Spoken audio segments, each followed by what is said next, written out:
오늘 성경 말씀은 신약 성경 누가복음입니다. 누가복음 11장 2절부터 10절까지의 본문인데 제가 8절 한 절만 봉독하도록 하겠습니다. 누가복음 11장 8절입니다. 내가 너희에게 말하노니 비록 벗됨으로 인하여서는 일어나서 주지 아니할지라도 그 간청함을 인하여 일어나 그 요구하는 대로 주리라. 아멘. 누가복음 11장에 나오는 기도 교훈을 살피고자 하는데 누가복음 11장의 기도에 관한 교훈이 1절부터 13절까지거든요. 1절부터 13절. 그 가운데서 1절은 이제 제자들이 예수님께 기도를 가르쳐 달라고 요청했다는 내용이고 2절부터 교훈의 내용인데 2절, 3절, 4절은 흔히 우리가 주기도문이라고 알고 있는 그러한 내용과 굉장히 유사합니다. 사람들이 마태복음 6장에 나오는 주기도문하고 다르네? 뭐가 문제지? 이렇게 생각하시는데 예수님은 공생의 기간 동안 여러 곳에서 기도에 관한 교훈을 가르치셨어요. 한 곳에서만 주기도문하고 끝난 게 아니라 여러 곳에서 가르쳤고 그 문맥에 따라 필요한 내용을 말씀하신 것으로 보입니다. 마태복음 6장은 산상수훈이잖아요. 산상수훈, 산에 올라가 있는 그 무리들에게 예수님께서 가르치시는 내용 가운데 나오고 누가복음 11장은 1절에 보면 예수님께서 기도를 끝내신 다음에 제자들이 기도를 가르쳐달라고 요청하는 것에서부터 시작이 됩니다. 그래서 문맥이 조금 다르다. 필요한 것만 가르치신 것이라고 그렇게 볼 수 있습니다.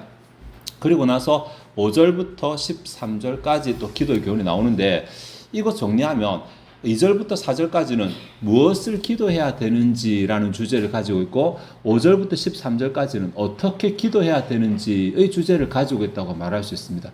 무엇을 기도해야 되는지와 어떻게 기도해야 되는지를 교훈하시는 것입니다. 그런데 오늘 우리는 뭐 주기도문의 내용, 주기도문이라는 용어를 쓰니까 헷갈리시는데 주기도문이 아니고 주님이 가르치신 기도, 이게 본래 명칭이고 성경에 주님이 가르치신 기도가 많습니다. 누가복음 11장에서 주님이 가르치신 기도는 이미 여러분들이 뭐 자주 뭐 낭독도 하고 또 수요일날 배우기도 하고 그래서 내용을 잘 아실 것이라 생각하고 오늘은 이 본문 전체에서 어떻게 하고 기도의 태도에 관한 교훈을 조금 우리가 한번 생각을 해 보려고 합니다. 주기도문 포함해서. 또 2절에서 10절까지만 살피겠습니다. 그 뒤로는 또 안 살피고 우리 교훈이 그 안에 들어있으니까 먼저 2절에서 4절의 내용인데 주기도문입니다. 여기서 우리가 살펴야 될 내용은 뭐냐면 내용이 아니라 예수님께서 가르치신 기도의 그 가지수입니다. 여기서 5가지를 말씀하시고 5가지 문장으로 5개 요청이 5개의 문장이 나오는데 그게 뭐 그 가운데서 우리가 매일 드리는 기도 가장 비슷한 것은 3절에 나오는 우리에게 날마다 일용할 양식을 주시옵고 이 부분 아닐까 싶습니다. 우리의 필요를 요청하는 기도죠. 그러니까 주님께서 이것을 기도하라고 하시면서 5가지를 말씀해 주셨는데 하나님에 관한 내용이 2가지가 나오거든요. 아버지 이름이 거룩히 여김을 받는 것과 나라가 임하는 것. 그 다음에 4절에 보면 우리의 죄를 용서해 달라는 것과 시험에 들지 말게 해달라는 기도.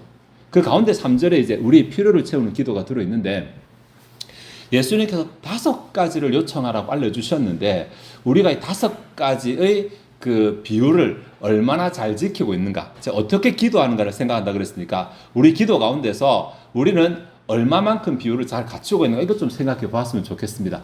우리의 필요를 채우는 기도는 뭐 거의 시작부터 끝날 때까지 한 90% 이상을 차지하는데 하나님의 이름이나 영광을 위한 기도, 하나님의 뜻이 이루어지는 주의 나라를 위한 기도, 혹은 나의 죄에 대해서 통회하는 기도, 그리고 내가 악에 빠지지 않도록 도움을 요청하는 기도, 이런 것들은 얼마만큼 기도하는가라는 것입니다. 그래서 주님이 가르쳐 주신 기도하고 나의 기도를 비교해 보아서 나의 기도 가운데 빠지는 것이 무엇인지를 조금 살펴보았으면 좋겠습니다. 뭐 내용은 다 아시니까 하나님의 이름에 영광 돌려드리는 것, 하나님의 뜻이 이루어지기를 구하는 기도, 그리고 용서를 위한 기도. 사실 용서를 위한 기도에 달아나죠, 그죠? 내가 내게 죄 지은 사람들을 용서하오니 이거 뭐 굳이 이웃 사랑의 차원에서 다룰 수 있지만 여러분 한동안 지긋지긋하게 들으셨을 것 같아서 다루지는 않겠습니다. 어쨌든 용서를 구하는 기도, 그리고 악에 물들지 않도록 해달라는 기도, 이러한 기도들도 내 기도 가운데 들어있어야 한다. 왜 그러냐 하면 기도는 나의 이기적인 욕심을 채우는 수단이 아니기 때문에 그렇습니다. 성경이 말하는 기도는 큰 맥락에서 하나님의 뜻이 이루어지는 맥락을 가지고 있기 때문에 그렇습니다. 너희가 시험에 들지 않도록 깨어 기도하라고 말씀하실 때도 하나님의 뜻이라고 하는 큰 흐름이 이루어진 맥락 안에 있어요. 그 뜻 안에 하나님의 영광도 들어있고 우리의 필요를 채우는 것도 들어있고 또 다른 사람의 유익도 들어있고 그게 다 하나님의 뜻이거든요. 그 안에 기도가 놓여있기 때문에 그래서 기도할 때 내 것만 달라고 내한테 쏙 필요한 것만 빼가지고 기도하는 것은 성경이 말하는 기도의 교훈에는 맞지 않다. 큰 하나님의 뜻 가운데 왜 예수님이 밤이 맞도록 그 기도하시면서 십자가에 잡히셨나 밤이 맞도록 기도하면서도 나의 원대로 마옵시고 아버지의 뜻대로 되기를 원하나이다라고 기도하잖아요. 나는 정말 원하는 게 근데 그래도 나의 원보다 하나님의 뜻이 우선이다. 성경이 말하는 기도는 항상 큰 맥락이 하나님의 뜻이거든요. 내가 잘 되는 게 내가 잘 먹고 잘 살고가 아니라 내가 잘 되어서 그것으로 어떻게 하나님께 영광이 되는지 내가 뭔가 필요한 것을 받아서 어떻게 크게 하나님의 나라에 부합하게 되는지 그런 맥락에서 기도가 이루어지기 때문에 그렇습니다. 다음 오늘 우리가 본격적으로 생각할 부분이 기도의 두 번째 부분인데 기도에 관한 두 번째 부분 5절에서 13절의 내용이고 이것 또다시 두 부분으로 나뉘어지거든요. 5절에서 8절은 너희 중에라고 말해서 가정의 상황을 예수님께서 이제 하나 가지고 오십니다. 밤에 친구가 와서 떡을 빌려 달라라고 말하는 상황이거든요. 요즘 같은 상황하고 조금 다르고 그 당시 조금 이해를 해야 되는데 그 당시는 사실 해가 뜨면 하루가 시작이 되고 해가 지면 하루가 끝나는 엄밀히 말하면 히브리식으로 해가 지면 하루가 시작되고 그렇게 되지만 낮 12시 밤 12시로 따져서 히브리는 저녁에 해가 질 때 하루가 시작이 되거든요. 그래서 다음날 해가 질 때 하루가 끝나게 됩니다. 이게 히브리식 사고인데 어쨌든 우리식으로 해가 지게 되면 더 이상 활동을 하지 않고 해가 뜨게 되면 활동을 하는 그런 가치관을 가지고 있던 시대였어요. 그리고 지금 예수님께서 지금 이렇게 비유를 하시면서 내용 여러분 아시죠? 밤에 이제 자려고 하는데 누가 와서 문을 두드리면서 내가 지금 급하게 지금 친구가 왔는데 집에 대접할 떡이 없으니까 떡을 좀 빌려달라고 요청하는 내용입니다. 네. 그 당시 상황으로서 이렇게 요청하는데 본문을 가만히 살펴보면 예수님의 의도가 조금 발견됩니다. 밤중에 5절에 보면 밤중에 이거 영어로 그대로 직역하면 midnight입니다. midnight. 왜냐하면 원래 원어도 가운데와 밤 이렇게 합성되어 있으니까 밤의 가운데라는 말이니까 그래서 보통은 자정이거나 새벽 3시거나 2시거나 이런 진짜 딱 밤의 중간쯤을 의미하는 깊은 밤 이럴 때는 이때 누가 찾아와서 문을 두드린다 정말 이거 예의 없는 거잖아요. 네. 그런데 그렇게 하는데 여기 답변에 보면 아이들이 나와 함께 침대에 누웠다. 사실 저 침대를 쓰지 않으니까 저들이 이제 요를 깔았으니까 어쨌든 침구 안에 누웠다 이 말인데 아이들이 나와 함께 누웠다라는 표현에서 방이 하나로 있다라는 것을 알 수 있잖아요. 그러면 그 당시 서민들이 대부분의 삶이 가정이 그냥 방이 하나 있었거든요. 그러니까 그냥 서민들이 가정일 것입니다. 아마 이 이야기를 듣고 있는 대부분의 사람들이 서민들이었겠죠. 그들이 충분히 이해할 수 있는 상황.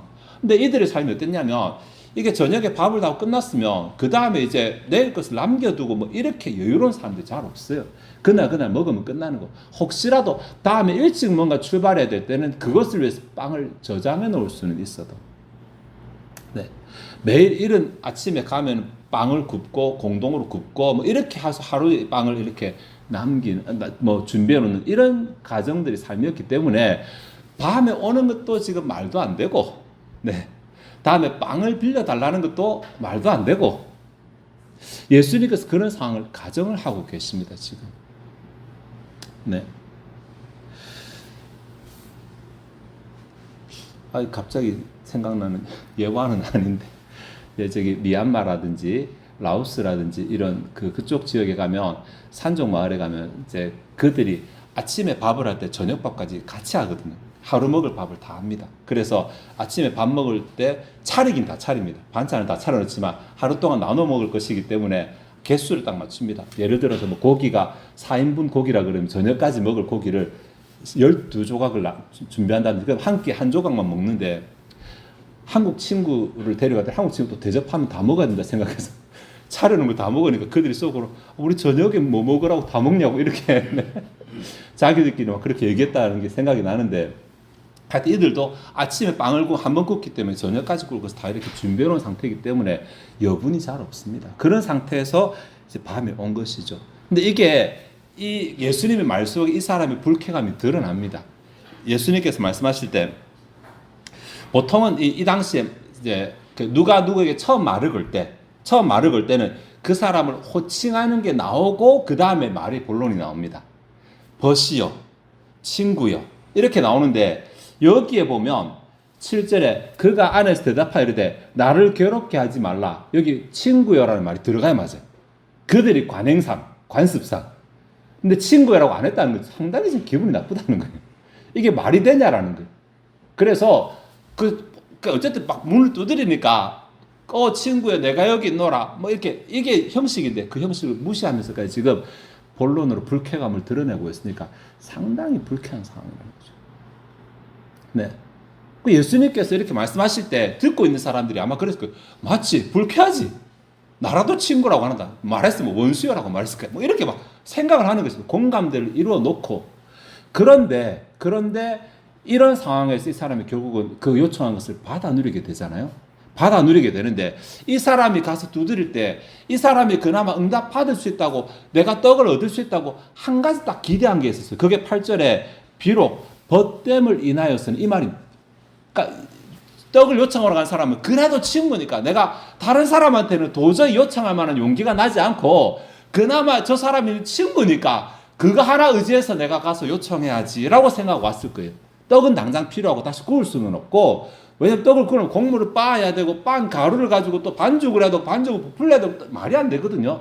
그러니까 요거 하나 기대하고 왔는데 예수님은 비록 벗됨으로 일어나서 주지 아니할지라도 그것도 소용없는 상황이라는 것입니다. 그것도. 네, 한 가지 기대하고 가서도 그것만 가지고도 요청해서 그것도 안 되는 그런 상황인데 받아 누렸어요. 어떻게? 8절 하반절에 보면 그 간청함을 인하여 그 간청함을 인하여 일어나 그 요구대로 주리라. 이게 지금 친구의 우정에 대해서는 논하는 문맥이 아니잖아요. 여러분 무슨 문맥입니까? 기도의 문맥입니다. 하나님께 우리가 요청하는 기도의 문맥입니다. 예수님께서 어떤 상황을 상정하셨냐면 안 될 만한 이유들을 굉장히 많이 말씀하셨어요. 안 될 만한 기도 응답을 못 받을 만한 이유. 아니 기도 응답을 못 받는 게 아니라 기도의 자리로 나아갈 수 없을 만한 이유들을 많이 말씀하셨어요. 한밤중에 말이 되냐고 이게. 다 자고 있는데 말이 되냐고 지금. 서민의 집인데 말이 되냐고 지금. 다른 사람 들으면 누구라도 불쾌할 만한 상황인데 이러한 상황에 사는 게 말이 되냐고. 끊임없이 안 될 만한 상황을 말씀하십니다. 예수님. 그런 상황에서도 기도의 응답을 받을 수 있는 방법이 있다. 그런 상황에서도 우리가 나아가면서 하나님께 너무 죄송스럽고 죄책감 들고 나는 기도가 안 될 것 같은데 이러한 상황에서도 하나님의 기도 응답을 받을 수 있는 방법인데 그게 간청함이라는 방법입니다. 간청. 그런데 간청함이라는 단어가 참 재밌습니다. 이 단어가 원래 이제 부끄러워하다라는 단어 앞에 아니다라는 부정을 붙여 만들었어요. 그래서 부끄러움이 아니다라가 아니고 부끄러움을 모른다. 무례하다. 얼굴에 철판을 깔았다. 뭐 이런 뜻입니다. 이런 뜻. 예수님께서 너희도 간청해 이렇게 말씀 안 하셨지만 이야기 속에서 암시적으로 어떻게 해야지 응답을 받아 누리는지를 말씀하셨잖아요. 어떻게 해야지 안 될 것 같은 상황 속에서 기도의 자리로 나아갈 수 없을 것 같은 상황 속에서도 받아 누릴 수 있는 걸 말씀하시면서 넌지시 간청, 무례함, 얼굴에 철판을 깔고 부끄러움을 모르는 기도를 말씀하고 계신 거예요. 그렇게만 말씀하시고 끝난 게 아니라 그 다음 이어지는 9절부터 다시 이것을 교훈으로 정리하시는데 우리가 굉장히 잘 아는 내용이죠. 내가 또 너에게 이르노니 구하라 그리하면 너에게 주실 것이요 찾으라 그러면 찾을 것이요 문을 두드리라 그러면 너에게 열릴 것이니 이 구하라 찾으라 두드리라 같은 말이잖아요. 같은 말을 3번 반복하신 것이거든요. 어차피 지금 없으니까 없는 것을 요구하고 내게 없는 것을 기대하고 다음에 문이 안 열리는데 열리고 어쨌든 내 손에는 없는 상태에서 뭔가를 하라는 거잖아요. 이렇게 3번씩이나 반복하고 그 다음에 그러면 구하면 주실 것이요 찾으면 찾을 것이요 두드리면 열릴 것이다. 이게 구조가 명령형 그리고 미래 직설법. 이게 구문이거든요. 뭐 하라 그러면 할 것이다. 조건적 약속의 구문입니다. 그러니까 너희들이 구하면 반드시 주실 것이라는 약속을 3번에 걸쳐 하셨어요. 근데 구하는 게 구하라, 찾으라, 두드리라. 이것이 앞에 예화에서 간청함이잖아요. 간청함. 네. 그러니까 상황이 구할 수 없는 상황. 사단은 기도할 수 없는 상황 만들거든요. 바쁘게 만들든지 피곤하게 만들든지 아니면 뭐 재밌는 드라마를 만들 하여튼 기도의 자리로 나아가지 못하게 만듭니다. 그뿐입니까? 우리의 마음도 기도하다가 지치면 그냥 그만두고 싶고 포기하고 싶고 뭐 이만큼 하면 안 되겠나 절충하고 싶고 이런 생각 들잖아요. 그런데 여기 본문에서 예수님께서 하나님이 주실 것이요 찾을 것이요 열릴 것이요 해당되는 이 조건이 뭐냐고 했을 때 구하라 찾으라 두드리라는데 앞에서 간청함. 하나님 보시기에 미안해하지 말고 기도하는 거예요. 이게 교만한 기도 아닙니다. 내가 하나님 앞에서 따져서는 하나님 앞에 도저히 나아갈 자신이 없으니까 그것을 따지지 않는 것입니다. 어떻게? 예수님의 보혈에 의지해서. 네. 그러니까 여기서 부끄러움을 모르는 기도라는 것이 진짜 세상 보면 부끄러움 모르는 사람처럼 자기 막 나가는 사람 이렇게 하라는 것이 아니라 나와 하나님을 보는 것이 아니라 예수 그리스도 안에서 나를 보는 것. 나는 자격이 없지만 하나님께서 내게 주신 은혜를 의지해서 요구하는 것. 이런 것을 말하는 것입니다. 10절에도 보시면 구하는 이마다 받을 것이요 찾는 이는 찾을 것이요 두드리는 이에게 열릴 것이니라 라고 말해요. 여기 또 3번 반복하고 있잖아요. 이게 구하면 어쨌든 받는다. 요청하면 받는다라고 하는 것을 9절에 3번, 10절에 3번, 6번씩이나 3번 비슷한 구절을 2번 반복해서 6번씩이나 강조하는 것은 확실하다. 그만큼 확실하다. 하나님 주신다. 예수님이 직접 하신 말씀이죠. 여기에 이마다 이거 누구든지라는 단어 누구든지. 네, 그러니까 누구라도 구하면 그냥 근데 우리는 이렇게 생각하죠. 그럼 나도 구해야 돼. 나는 구할 때 왜 안 되지? 내가 구할 때 안 되는 게 아니라 어떻게를 체크해. 내가 어떻게 구했는가를 체크하셔야 돼. 본문에처럼 내가 간청해서 구했는가. 네. 한밤중에 내가 진짜 급해가지고 와 진짜 도저히 두드리면 안 되는 그 상황에서 했다 모르겠다 두드리자 이런 심정으로 문 열어줄 때까지 두드리는 그런 마음으로 하나님께 구했는가. 그거 따져보셔야죠. 구하기 구했는데 내 방식대로 내 나름대로 구하고 안 되더라 하지 마시고 여기에 9절에 구하라 찾으라 두드리라 10절에 구하는 찾는 두드리는 이 단어들이 전부 다 동사인데 전부 현재형으로 쓰였어요. 현재형으로. 앞에 현재 명령형 뒤에는 현재 분사. 왜 이렇게 썼는가? 지속적이라는 거죠. 지속적이라는 거. 멈추지 않고 계속하는 거. 네. 그러니까 내가 하나님께 뭔가 받을 게 있다면 내가 기도를 시작했다면 그 기도에 대해서 하나님이 주시든지 너는 못 받는다라고 응답을 주실 때까지는 멈추지 말아야 됩니다. 네. 그게 본문에서 예수님께서 말씀하신 기도자의 태도예요. 네. 내 맘대로 기간을 정해가지고 이때까지 안 주시면 하나님 안 주시는 걸 알겠다. 어디 교만하게 내가 하나님처럼 시기를 내가 결정을 합니까? 그거 하나님께 속한 거잖아요. 응답의 시기는 하나님께 속한 것이거든요. 네. 근데 내 마음대로 해보고 내가 이만큼 해보고 안 되면 그건 아닌 걸로 알겠다. 그건 아닌 걸로 알아라. 그러면 네가 하나님이 인지 아닌지 모르면서 자기 혼자 생각하는 거예요. 자기 혼자. 아닙니다. 예수님 그렇게 말씀 안 하셨어요. 계속 기도해라. 계속 구해라. 계속 요청해라. 계속 두드려라. 그러면 주실 것이다. 찾을 것이다. 열릴 것이다.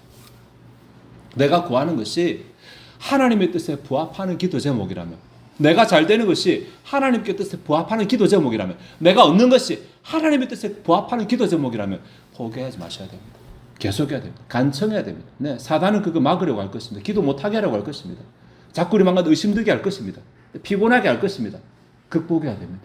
네, 내가 꼭 받아야 된다. 안 받으면 안 된다. 절실함을 가지고 기도해야 할 것입니다. 그러면 하나님 앞에서 내가 요구하는 대로 아니 아까 다시 보자. 8절에 일어나 그 요구대로 주리라. 그 요구대로 주리라. 우리가 구한 대로 하나님께서 응답하시게 될 것입니다. 신자가 기도하는 거 아니 신자의 삶에서 기도의 제목이 끊어질 날은 없습니다. 여러분 기도의 제목이 끊어질 날 천국 가는 날밖에 없어요. 이 땅에 살면 어차피 우리가 소속이 다른 곳을 살아가기 때문에 우리가 불편할 수밖에 없고 하나님께 도움을 요청할 수밖에 없어요. 그러니까 기도하는 삶은 신자의 당연한 삶의 일부입니다. 네, 기도 안 해도 별로 삶이 불편하지 않다는 것은 뭔가 내가 지금 신자답게 살아가고 있지 않는 게 아닌가 생각해 보셔야 될 정도입니다.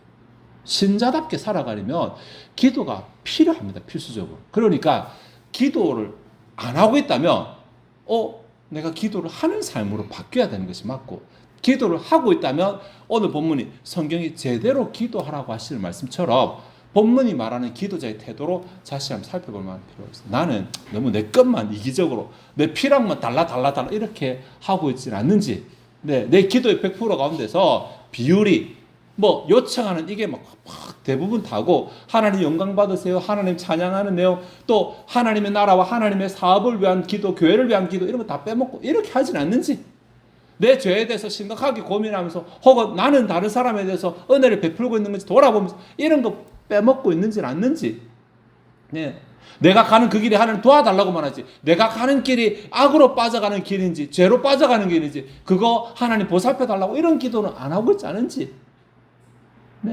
기도 안에서 비중들을, 분량들을 한번 점검해 보시기 바라고. 맞다 그러면 그때부터는 시작하지 말든지 시작했으면 끝까지 간다 생각하시고 기도를 끝까지 가져가 보시면, 언제일지 모르겠지만 끝까지 가져가 본다 이런 생각하고 기도하는 가운데서, 예수님 약속하셨으니까 이 약속 안 지키면 예수님 안 되겠죠. 하나님 안 되겠죠. 예수님 직접 하신 약속이니까 구하는 임하됐으니까 저도 해당되잖아요. 이거 가지고 저 기도하랍니다 하시면 됩니다. 이것 가지고 기도하시고 그 요구하는 대로 얻게 되는 복을 누리는 저와 여러분 되시기를 바랍니다. 기도하시겠습니다. 하나님, 오늘 기도에 관한 주님의 교훈을 짧게 생각해 보았습니다. 주님, 우리에게 이것을 기도하라라고 하시면서 5가지 기도해야 될 제목들을 주셨고, 이렇게 기도하라고 하시면서 포기하지 말고 간청하라고 우리에게 말씀해 주셨습니다.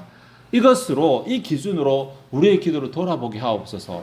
내 삶에 기도가 별로 없어도 내 삶이 유지되고 있다면 하나님, 이것이 신자로서의 삶에 합당한 것이 아닌 것은 아닌지, 혹은 내가 뭔가 놓치고 있는 것은 아닌지 돌아볼 수 있게 하시고, 성령께서 각자에게 기도해야 될 이유들을 알게 하시기 원하며, 우리가 이미 기도하고 있다면, 내가 기도하기로 작정하였다면 멈추지 아니하고 주님께서 뭐하라고 응답하실 때까지, 주시든지 못 주겠다고 하시든지 뭐하라고 응답하실 때까지 기도를 멈추지 않는 계속하는 우리들 되게 하시고, 기도를 지속하고 있다면 우리가 그냥 대충 기도의 자리에 앉았다가 형식적으로 하는 것이 아니라 내가 절실하게 간절하게 간청하는 마음으로, 안 주시면 안 된다는 마음으로 기도할 때마다 주님께 요청하고 매달리는 기도를 하게 하옵소서.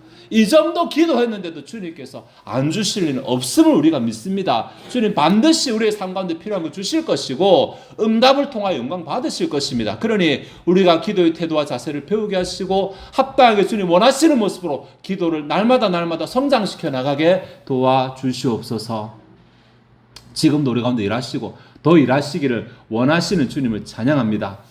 하나님, 이 시간 주 앞에 준비된 예물을 드리고자 합니다. 우리의 마음이 즐거이 하나님을 헌신하게 하옵소서. 감사드리며 예수 그리스도의 이름으로 기도하옵나이다. 아멘.